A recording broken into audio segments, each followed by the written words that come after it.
আজকে আমি ডিমের ভাইরাল রেসিপি বানাবো। তো তার জন্য প্রথমে আমি শসার খোসাগুলো ছাড়িয়ে নিচ্ছিলাম। উম, এখানে আমি আস্তে আস্তে ছাড়াচ্ছিলাম যাতে আমার হাতে না ব্যথা লাগে।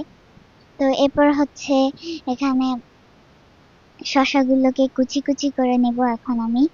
তো কুচি কুচি করার ভিতরে আমার আম্মু একটু সাহায্য করেছিল।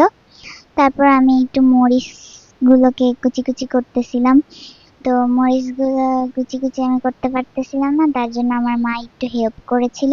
তো তারপরে হচ্ছে ধনিয়া পাতা গুলোকে আমি কুচি কুচি করেছিলাম।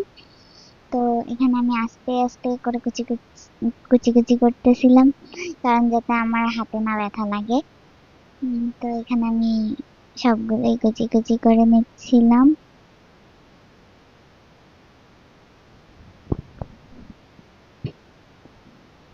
এরপরে হচ্ছে বলে পেঁয়াজ আমি কুচি কুচি করছিলাম। তো এখানে পেঁয়াজ গুলো একদম ছোট ছোট করে কুচি কুচি করেছিলাম। তারপর হচ্ছে আমি একটুখানি তেঁতুল নিয়ে তেঁতুলের ভিতরে একটু লবণ, এরপর একটু বিট লবণ, তারপর হচ্ছে ওই শসা কুচি আর হচ্ছে মরিচ আর এইগুলো যে কুচি করে রেখেছিলাম সেগুলো নিয়ে আমি এখন একসাথে মাখিয়ে নিচ্ছিলাম। মাখানোর ভিতরে একটু আমি দিয়ে দিচ্ছিলাম সরিষার তেল। এরপরে এখানে আমার মা একটুখানি ডিম নিয়ে নিয়েছে, সিদ্ধ করা ডিম। সিদ্ধ করা ডিমগুলো আমার আম্মু মাঝখান থেকে একটু কেটে নিচ্ছিল, যাতে ভিতরে আমরা এটা ঢুকাতে পারি, শসা কুচির পুরটা। তারপর হচ্ছে একটু চিনি নিয়ে নিচ্ছিলাম, আমাদের প্রথমে মনে ছিল না। তো তারপর একটু চিনি, তারপর আবার একটু মরিচের গুঁড়ো দিয়ে নিয়েছি।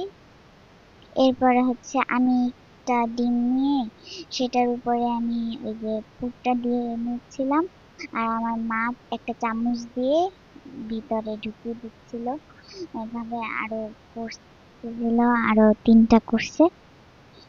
এভাবে আমি একটুখানি দিয়ে দিচ্ছিলাম, আর আমার আম্মু চামচটা দিয়ে করছিল, আর আমি পাশ দিয়ে একটুখানি সরিয়ে সরিয়ে দিচ্ছিলাম, সোজা সোজা করে দিচ্ছিলাম।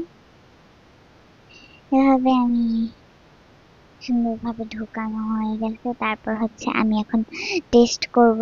তো টেস্ট করতেছি। তো এটা এত মজা ছিল, আর আমি প্রথমে একটা বড় ডিম খেয়েছি।